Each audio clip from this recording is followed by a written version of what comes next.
Boa noite a todos os nossos irmãos do Consolador Prometido, nossos familiares, nossos amigos, nossos vizinhos, todos aqueles que conhecemos. Que a paz do nosso Mestre Jesus se encontre no coração de todos nós. Então hoje, para iniciarmos a nossa mensagem dessa noite, eu vou pegar aqui aleatoriamente do livro Minutos de Sabedoria, do Torres Pastorino. Vamos ver a mensagem que ele traz essa noite para todos nós. Não perca de vista sua filiação divina. Deus é Pai de todas as crianças e vive dentro de cada um de seus filhos. Todas as criaturas são irmãs. As diferenças raciais e religiosas são apenas de superfície. Olhe para todos como templos vivos da divindade e ame a Deus através do amor às criaturas, procurando servi-lo, servindo ao seu próximo com amor e dedicação. Então que assim seja, que todos os lares sejam abençoados por Deus nosso Pai, nosso Mestre Jesus, os amigos do Plano Maior, Maria Santíssima, que todos nós sejamos cobertos de muita paz, de muito amor, cura e proteção. E vamos recebendo nesta noite toda essa dádiva que o Plano Maior nos envia e deixar o nosso coração mais tranquilo, mais em paz com a gente mesmo. E vamos aprender um pouquinho mais essa noite. Que assim seja, graças a Deus. Bem, olá pessoal, meu povo. Estou com saudade de alguns, nem tanto de outros. Estou brincando, é claro. Só para relaxar. Olha, pode ver que hoje eu estou bem brasileiro. Hoje eu escolhi, ainda dentro daquelas leis, a lei do progresso. Vamos falar um pouquinho sobre a lei do progresso, que está contido no Livro dos Espíritos, no capítulo 8. Né? Mas antes eu gostaria que nós fizéssemos uma reflexão, uma coisa, pensássemos numa questão. A humanidade, desde a sua criação, e desde quando nós temos conhecimento da Idade Moderna, ou mesmo a Idade Média, será que nós progredimos, nós evoluímos, tanto no campo moral como material? O material é evidente, porque nós temos a tecnologia, mas é inegável. Agora, a parte moral, como seres, filhos de Deus que somos, será que nós progredimos desde a nossa criação? A humanidade segue um curso evolutivo ou nós estamos parados no tempo? Nós conseguimos avançar em algum ponto? O Livro dos Espíritos, quando eu for adentrar as questões significativas sobre esse tema, vai nos esclarecer a respeito. Mas eu gostaria de deixar claro o seguinte, ou passar uma informação, tanto quanto nefasta, da nossa humanidade, né? Para quem não sabe, eu vou dar alguns dados aqui, ou se esquece, porque é fácil a gente esquecer, né? As coisas que aconteceram durante essa caminhada para a evolução. A promessa de Jesus ainda está de pé, obviamente. Jesus nos prometeu que seríamos deuses. Jesus nos prometeu que nós seríamos evoluídos tanto quanto Ele. Talvez até mais, porque foi palavra dele, quando ele disse assim: fareis o que eu faço e muito mais. Bem, em sã consciência nós sabemos o quanto estamos distantes, né, dessa fase, o quanto estamos distantes do nosso mestre. Mas é promessa dele. Ele não disse assim: olha, daqui a 6.000 anos, 10.000 anos, vocês serão como... Não, ele falou: fareis o que eu faço e muito mais, se tiverdes fé. Aí é que tá, voltamos sempre na fé, na verdade? E às vezes nós chegamos ao ponto de perder a fé na humanidade. Muitos de nós, eu digo assim, as pessoas em geral, Ah, eu perdi a fé na humanidade, porque o homem não tem jeito, porque nós nunca vamos sair da fase animalesca, nós nunca vamos sair da fase pré-histórica, as pessoas agem como se fossem bichos, animais. Hoje, nós ouvimos isso com uma certa frequência. Isso é um animal, as pessoas, não é possível, esse cara é muito ruim, essa pessoa aí é a demoníaca, essa pessoa aí... Então vamos fazer um flashback do que nós fomos já. Então, a humanidade já produziu inúmeros episódios de horrores e episódios animalescos. Vamos lembrar alguns. Na antiguidade, tivemos as invasões vikings. Gente, tudo isso daqui, evidentemente, eu não vou ficar falando detalhes, só para a gente lembrar as fases em que nós já estivemos, chegar até os dias de hoje. E aí sim, nós vamos chegar, pelo menos eu chego à conclusão, que houve sim progresso. Ainda que ínfimo, ainda que pequeno, mas teve um progresso. E está havendo e vai continuar. Ainda que a passos de formiga, né? Então, na antiguidade, nós tivemos as invasões vikings, está disponível lá na internet para quem quiser se detalhar. Tivemos um camarada chamado Átila, o rei dos Hunos.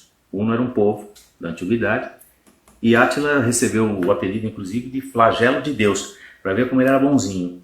O nome dele, a alcunha dele era flagelo de Deus. Então, você imagina como esse camarada tinha um comportamento e uma ação, um espírito bom. Tivemos o Império Otomano, que é o turco, né? Tivemos o Conde Vlad, da Romênia, o empalador. Tivemos o próprio Império Romano, o Império Chinês, o Império Britânico, a conquista das Américas aqui, olha, pela querida Espanha, né? E Portugal. Tivemos execuções em praça pública, circo dos gladiadores em arenas e castigos públicos. Pode ver a própria França, com o desenvolvimento da guilhotina, as pessoas eram açoitadas, tinham suas cabeças arrancadas sob o olhar e o aplauso e a aprovação do povo. Muitos de nós lá também. E trazendo o assunto para o nosso métier, que é o cristianismo, nós tivemos aí também o julgamento do nosso mestre, e os apopos, né, daquela população que ficavam lá, Barrabás, Barrabás, nós lá gritando também, soltem Barrabás, olha, nós estamos aqui por causa disso também. Tivemos aí as guerras memoráveis e sangrentas, cheias de atrocidades. Por exemplo, a guerra do Japão e China, pouco divulgada, mas quem tiver a oportunidade de dar uma olhada vai ver as atrocidades que foram cometidas nessa época. A Guerra dos 100 Anos, a famosa Guerra dos 100 Anos, que era aprendida nas escolas, que foi entre a Inglaterra e a França, a Primeira e a Segunda Guerras Mundiais, que culminou com o Holocausto, que dispensa qualquer tipo de comentário em termos de horror e de animalidade. A escravidão pelo mundo, desde o povo hebreu até chegar aqui na nossa própria escravidão. E tudo isso, gente, era regado a torturas. Tivemos também as ditaduras memoráveis. Mao Tse Tung na China, procura lá. Aliás, esse povo ele é legal para o nosso planeta. É um povo que deixa um legado assim espetacular, né? Mao Tse Tung na China. Pol Pot, quem tiver curiosidade, pode ver Camboja. Daqui a pouco o pessoal vai sair todo, porque o que eu estou falando aqui, eu não quero criar um clima ou um clima energético negativo, é só para citar exemplo. Tivemos aqui o Pinochet no vizinho Chile, e por aí vai, tem tanta coisa. E tudo isso foi regado a torturas, como eu estava comentando. E deixa eu citar algumas formas de tortura, só para a gente imaginar, entrar no nosso criativo ou relembrar, porque muitos de nós, como eu disse, provavelmente era executor dessas coisas ou aprovava as invenções para torturar o ser humano. Tivemos o mais famoso dele, o mais cruel, que praticado também pelo Império Romano e outros impérios, era o empalamento ou empalação. O campeão nisso era o Conde Vlad, que aliás a lenda Drácula se originou desse cara, porque ele era tão sangrento que ele matava os seus inimigos, o exército inimigo era todo empalados. E o que consiste o empalamento? É um método de tortura e execução que consistia na inserção de uma estaca que atravessava o corpo do torturado, podendo ser, em alguns casos, particularmente sádicos, pelo ânus, vagina ou através de qualquer outra parte do corpo até a morte do torturado. Só esse daí já dá para imaginar o que o ser humano foi capaz de produzir. Hoje nós não temos isso. Então vê, mas nós temos as pessoas que cortam a cabeça, mas hoje nós não temos isso de forma regrada, aceita por todos. Outras formas conhecidas e históricas. Eu vou só citar o nome, e como eu já disse, quem tiver curiosidade vai lá e procura ver o que é. Mas pelo nome da gente já fica estarrecido. Berço de Judas, Caixão da Tortura, Balcão da Tortura, Estripador de Seios, Pera da Angústia, Roda da Tortura, Serra para cortar ao meio, Iron Maiden, Esmagador de Cabeça, Tortura do Garrote, e aí vai. Você imagina. Quantos espíritos, quanto karma foi produzido na nossa humanidade até os dias de hoje. E ainda assim nós vemos progresso nisso. Mesmo dentro da maldade, dentro desse tipo de coisa, ainda ocorre a melhora. Mas Pedro, pelo amor de Deus, olha o mundo como está então. E olha como ele esteve. Por esse aspecto, ninguém mais joga criança que nasce com defeito, são amadas pelos pais. Na antiguidade, principalmente no Império Romano, elas eram atiradas nos vales, nos precipícios, postas para morrer. Se alguém viesse com síndrome de Down, um defeito físico qualquer, os pais simplesmente jogavam fora no abismo. Hoje os pais não fazem isso, tratam até com mais amor, né? E isso é um progresso. E dentro do capítulo 8 do Livro dos Espíritos, a Lei do Progresso, eu separei algumas questões. A 778, por exemplo. Pode o homem retrogradar para o estado da natureza? Ou seja, voltar para trás? Não. O homem tem que progredir incessantemente e não pode voltar ao estado de infância. Se progride é porque Deus assim o quer. Pensar que possa retrogradar a sua primitiva condição seria negar a lei do progresso. Vamos deixar claro alguns aspectos aqui. Essas respostas foram dadas por um grupo de espíritos para relembrar nós espíritas e eventualmente para informar quem não tem o conhecimento, né, da nossa doutrina. O Livro dos Espíritos foi escrito em 1857 e vocês vão reparar como ele está atualíssimo. E essas perguntas eram respondidas por um grupo de espíritos que eram denominados Espírito de Verdade. Então, quando Kardec perguntou, pode o homem retrogradar para o estado da natureza? A resposta foi não. Ou seja, querendo ou não, nós não vamos retroagir no nosso progresso. A força para 779, a força para progredir, áurea o homem em si mesmo? Ou o progresso é apenas o fruto de um ensinamento? A resposta é a seguinte: o homem se desenvolve por si mesmo naturalmente. Mas nem todos progridem simultaneamente e do mesmo modo. Dá-se então que os mais adiantados auxiliam o progresso dos outros, por meio do contato social. Olha, reforça. Todo o estudo, até hoje, da antropologia, da sociologia, da psicologia, de que o homem é um ser social. E por quê? Porque nós temos que nos amoletarmos. O que é isso? Um ajudar o outro. Quem está à frente auxilia quem está atrás. Isso só pode ser realizado se houver uma outra lei, que é a lei do amor. Isso sim está faltando. Isso sim trava o adiantamento e o nosso progresso. Mas olha que curioso, né? Ele respondeu lá atrás, por meio do contato social, exatamente aquilo que estão nos privando nos dias de hoje.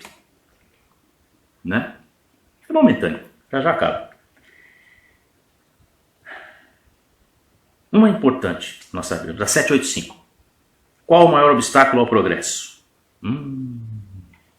quero lembrar mais uma vez que tudo que a gente apresenta, tanto aqui como lá na nossa casinha, como a gente vai, às vezes, levar algumas mensagens em outros centros, que amigos que nos convidam, não tem a pretensão nenhuma de certificar a verdade, de falar é isso e pronto, ou de que eu sou o sabedor e o outro não é, ou que eu estou passando o espiritismo de uma forma que deve ser aceita dessa maneira e pronto, acabou. Não. Trata-se de elementos para a reflexão de cada um, de acordo com o entendimento de cada um, de acordo com a aceitação de cada um, de acordo com a fé de cada um. Não é? Então, o Livro dos Espíritos, como toda a obra kardeciana, ela traz informações para que nós possamos, através do nosso entendimento e do nosso livre-arbítrio, agir de forma tal, de forma coerente com o que se viu, ou que se leu, ou não. Ninguém vem destruir aqui o livre-arbítrio de ninguém e nem mudar a religião de ninguém, nem mudar o pensamento de ninguém, nem mudar o comportamento, sim. Que essa é a função, levar ao ouvinte, levar ao espectador, ou quem está na plateia, ou entre nós, nos nossos estudos e tudo mais, uma ferramenta para que você possa utilizar de acordo com o seu estágio de evolução e de acordo com a sua necessidade e vontade, que é o livre-arbítrio. Por isso que é importante, a gente fala uma coisa, alguém assimila e pratica. Outros entram por aqui, saem por aqui. Outros nem entram, não entendem, fecham os olhos. Outros estão tão arraigados à sua fé cega ou à sua convicção que nem quer ouvir. Então, por isso que na questão anterior aqui, tá lá, evoluímos sim, progredimos sim, mas cada um no seu estágio, cada um no seu degrau. Não é? Então, qual o maior obstáculo ao progresso? Algumas pessoas podem achar outros, que eu até acredito que tenha mesmo, alguns outros. Mas a resposta à época, em 1857. Por que eu estou batendo nessa tecla? Porque dá a impressão de que a coisa é agora, foi escrito ontem, mas não foi. Foi em 1857. Qual o maior obstáculo ao progresso? O orgulho e o egoísmo. Refiro-me, quem está falando isso obviamente são os espíritos, né? Refiro-me ao progresso moral, porquanto o intelectual se efetua sempre. Verdade. Não é? Você pode ter moral alguma, você não precisa ter nenhuma elevação, aliás, você não precisa acreditar em absolutamente nada, mas se você tiver talento, inteligência e informação de até outras encarnações, o suficiente para desenvolver alguma parte tecnológica, o exemplo do criador da Apple aí, Steve Jobs. O Jobs. O Jobs, ele não era um exemplo de cristão ou judeu, embora fosse, assim, que pudesse ser levado como exemplo. A ponto de que, folclore ou não, diz que ele não, quando descobriu que estava muito doente, ele não gostou e também não quis saber mais de ajudar ninguém, não. Mas ele foi um gênio, né, da informática, um gênio da tecnologia. Aliás, você está me vendo agora aí graças ao Steve Jobs. Esse tipo de coisa que a gente está tendo aqui agora, que é a live, eu espero que esteja saindo mesmo, porque a Jaque está ali, ela é um tripé, mas ela já tá até balançando. Mas já a gente acaba. Eu não quero comprar esse tripé, não quero comprar essa coisa. Primeiro que ninguém vai entregar para mim, né? Vai ser difícil eu achar. Segundo que eu tenho a minha esperança é que não precise mais esse negócio aí, entendeu? Mas enquanto isso, vai aguentando aí, é o seu karma. Então, o Jobs, embora fosse um gênio, na parte moral, não que ele fizesse mal a alguém, mas ele se negou a dar continuidade à ajuda financeira para a cura de muitas doenças por revolta, enfim. Leva com ele. À primeira vista, parece mesmo que o progresso intelectual duplica a atividade daqueles vícios, desenvolvendo a ambição e o gosto das riquezas, que, a seu turno, incitam o homem a empreender pesquisas que lhe esclarecem o espírito. Quando o automóvel foi inventado, ou a linha de montagem pelo Ford, depois teve a Chrysler também, era o suficiente. Seria o suficiente para encurtar a distância. Mas aí começaram, não. O automóvel precisa... Os primeiros pareciam uma cadeira dentro de rodas de bicicleta. Tá bom, conforto. Depois começou, não. Ele precisa ter um pouco mais de velocidade. Não, ele precisa ter um pouco mais de beleza. Não, ele precisa ter um pouco mais de estabilidade. Aí chegamos nessas máquinas que mais parecem as máquinas futuristas. Umas coisas espetaculares, sensacionais, carésimas, mas que não passam de automóveis. Fazem tudo que você pode imaginar. Você conversa com ele. GPS, multimídia, sei lá o que. Mas são automóveis. Alguns parecem até um apartamento dentro sobre rodas, mas são automóveis. A função deles é encurtar a distância e não vidas. O que nós fizemos? Máquinas que encurtam vidas, máquinas que não encurtam distância. Percebe? Onde está a moral e onde está a evolução material. Mas não é bom andar numa coisa? Sim, estou dizendo a essência. É bom ter um automóvel confortável, mas a essência dele serve para quê? Para te levar a algum lugar, encurtar a distância. Fora outras coisas.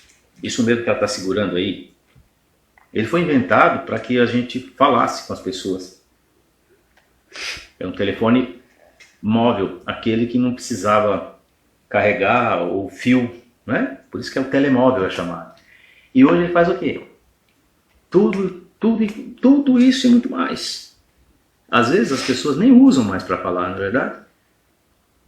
Eu não estou ligando para vocês agora, mas vocês estão me vendo. Eu não fiz uma ligação para vocês, mas vocês estão me vendo, estão conversando comigo. Então não vem dizer que eu quero um celular para poder me comunicar. Não. Isso é um computador portátil. Tá bom? Estou criticando não, só estou dizendo que... E tudo isso é barato? Não. Tudo isso teve uma função, ficar rico, a pessoa que inventou isso. Assim é que tudo se prende no mundo moral, como no mundo físico, e que do próprio mal pode nascer o bem. Olha que informação que foi dada para a gente lá atrás. Porém, esse estado de coisas não durará para sempre. À proporção que o homem compreender melhor que, além da que o gozo dos bens terrenos proporciona, uma felicidade existe infinitamente maior e infinitamente mais duradoura. Que bem é esse que é infinitamente maior e infinitamente mais duradouro do que o bem material? Né? O bem moral, aquele que nós vamos levar por todas as nossas existências. Aliás, a existência é uma só. Por todas as nossas vidas. Nós temos várias vidas, mas uma só existência. Essa é imortal. A partir da criação do nosso Deus, nós existimos.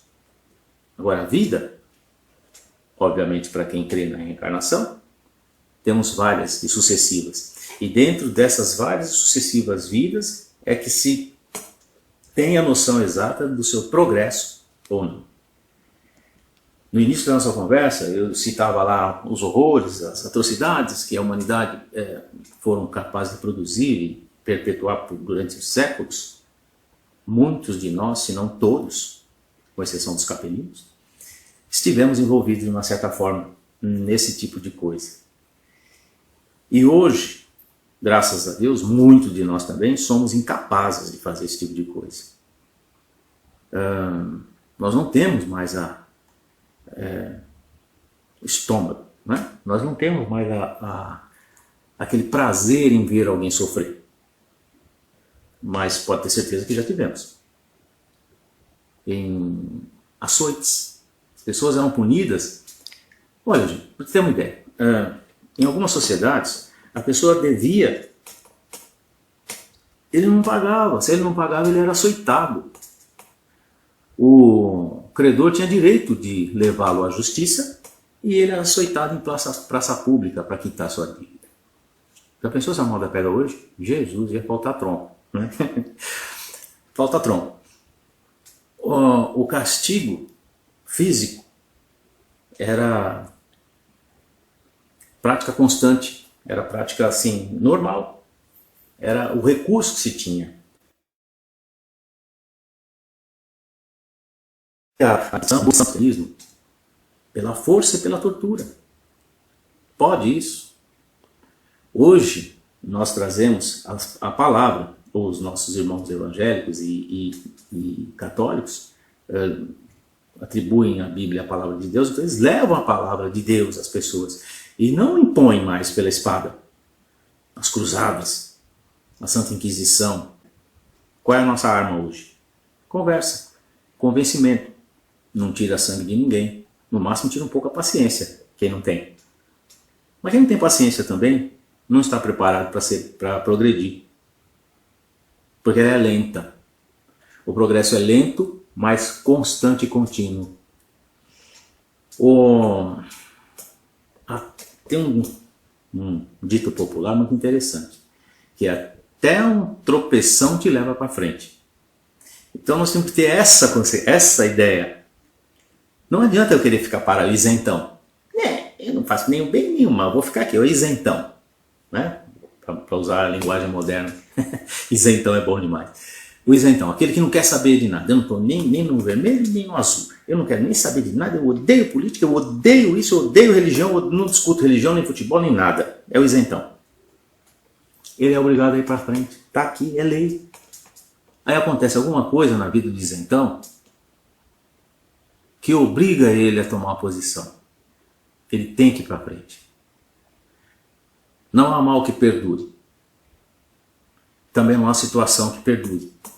Nós temos que ir para frente. O que acontece muitas vezes, por isso que a gente está um pouquinho assim atrasado, é que o nosso livre-arbítrio faz com que a gente retarde essa evolução. Não quero, eu vou deixar.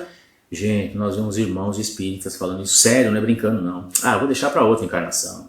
Essa daqui eu vou continuar fazendo isso daí, porque não luta contra as más tendências. Não querem trabalhar a favor de si próprio. Como eu falei, não leva a característica de ficar batendo na porta dos outros, de abrir, olha, Jesus te ama, você tem que fazer isso, você tem que fazer aquilo. Não existe tem que fazer isso. Próprio Jesus não nos obrigou a fazer absolutamente nada. Ele recomendou, ele deixou aí os remédios para nossas doenças, deixou aí o caminho para que nós possamos seguir, de forma a sempre caminhar em direção ao Pai. Quando ele disse, né, que nós seremos deuses, as pessoas imaginam que cada um vai ter um universo para cuidar. Os deuses que Jesus se referiu é com letra minúscula, tá? Em relação ao que nós somos agora. E Jesus, por exemplo, é o nosso Deus, embora não seja. Não é? Deus é único, é o Pai Criador. E não tem jeito, nós temos que progredir. Esse atual momento que nós estamos atravessando, como é que a gente deve encarar isso? Castigo ou lição? Ou oportunidade de aprendizado? Oportunidade de crescer e aprender. Quem foi que falou que é fácil? Vamos trazer aí o exemplo da nossa formação acadêmica.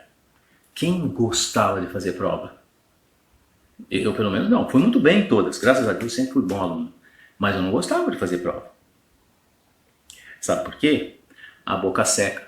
Você fica um pouco tenso, fica nervoso. Tem pessoas que nem conseguem fazer a prova. Porque você fala, o que será que vai acontecer? O que será que ele vai perguntar? Ué, vamos fazer uma analogia. Te deram uma matéria para estudar. Ela é limitada, tá ali. Tenta aprender o máximo que você pode daquilo lá e espera no outro dia. Quando te perguntarem, você tenta responder. Se não souber, o que você tem que fazer? Meu Deus do céu, bom, ou fui eu reprovado, ou vou ter que fazer de novo, ou estudar mais. A nossa vida é a mesma coisa. Deus te dá uma matéria para estudar, que é a nossa vida. Cada uma delas. Aí você não estuda. Aí chega a prova.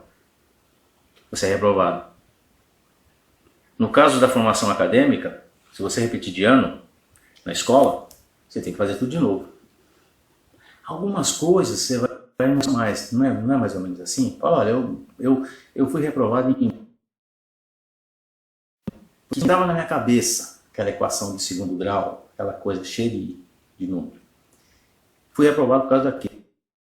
Obrigado a fazer de novo, que agora não tem mais, né? Agora vai que vai. Você colocava suas energias tudo naquilo que você foi reprovado, porque você não ia tentar aprender o que você já sabia. Por isso que muitas vezes a pessoa era reprovada um ano, no seguinte ele passava, porque ele se concentrava naquele item que lhe fez ser reprovado. O mesmo acontece com a nossa vida terrena. Bem, gente, então é isso. Parece que a conexão não está muito boa também, mas o que nós temos que ter em mente é o seguinte: estamos aqui nessa vida, provavelmente estaremos em outras, para progresso. E é inevitável. Já que é inevitável, o que eu tenho que fazer?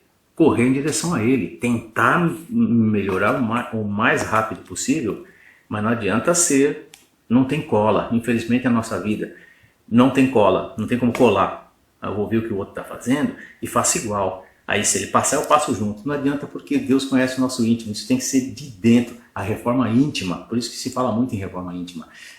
Para que nós tenhamos promoção, para que nós progridamos, nós temos que ter a primeira reforma íntima. Reformar, reconhecer aquilo que nos faz mal e expurgar, tirar de nós. Não, mas é fácil? Evidentemente que não. É por isso que nós temos sucessões de vidas, é por isso que nós temos por isso que na noite de hoje eu resolvi falar sobre a lei do progresso, que não adianta, o que nós temos que ter em mente é que ele é fatídico. Nós temos que nós temos que progredir, mas ele é lento. Lento para quem também deixa a vida me levar, vida leva eu. Né? E a gente vai fazer remar, dá uma remadinha, lembra lá no começo? Cada um no seu nível de conhecimento, cada um no seu nível de comprometimento consigo mesmo. Né? E é isso. Já que nós temos que progredir, vamos nos ajudar. Vamos tentar cortar atalhos, né? Vamos estudar espiritismo, vamos fazer a nossa parte na concepção de vida, vamos ter mais fé, mais coragem para o trabalho. A vida social, Deus não nos fez individual, sim, cada um tem a sua, mas nós somos seres sociáveis, nós temos que, como eu já disse, nos amuletarmos. O que é amuletar? Um segura no outro, eu me apoio nela para ela me ajudar nessa imperfeição e vice-versa. Ela se apoia em mim para ajudar na imperfeição dela, sem apontar dedo, sem querer ser superior, sem bater nos outros, né? Na cara dos outros, dentro do carro, como a gente viu aí, coisa desagradável, sem proferir palavras de que faça a pessoa chorar ou ser humilhada. Nós agimos às vezes com veemência sobre uma injustiça que nós vemos, uma posição política que nós não concordamos, e esquecemos de entregar nas mãos de Deus, que é Ele que está no comando. A lei de progresso, mesmo esses caras que a gente hoje execra, são obrigados a evoluir. Faz parte da lei. Tá bom? É isso que eu tinha para falar na noite de hoje, porque o tripé já está até tremendo. Então que Jesus possa nos abençoar sempre e que vamos orar e pedir a Deus que esse tipo de situação que nós estamos passando agora, que é mais uma lição, que seja breve e o mais rápido possível nós vamos estar retornando lá no nosso Consolador e por aí nas casas que eventualmente convidar para a gente falar alguma coisa, estaremos à disposição e sempre levando a palavra de Cristo e a divulgação do Espiritismo. Tá bom? Então, boa noite a todos, que tenham um resto de semana produtivo, dentro de casa, para aqueles que não podem sair, e até a semana que vem, se Deus quiser. E não esqueçam de fazer o Evangelho no lar, hein, pessoal? Continuem fazendo o Evangelho. Vamos orar bastante e ter pensamentos de positividade, de coisas boas na nossa vida e no mundo. Que assim seja. Um abraço a todos.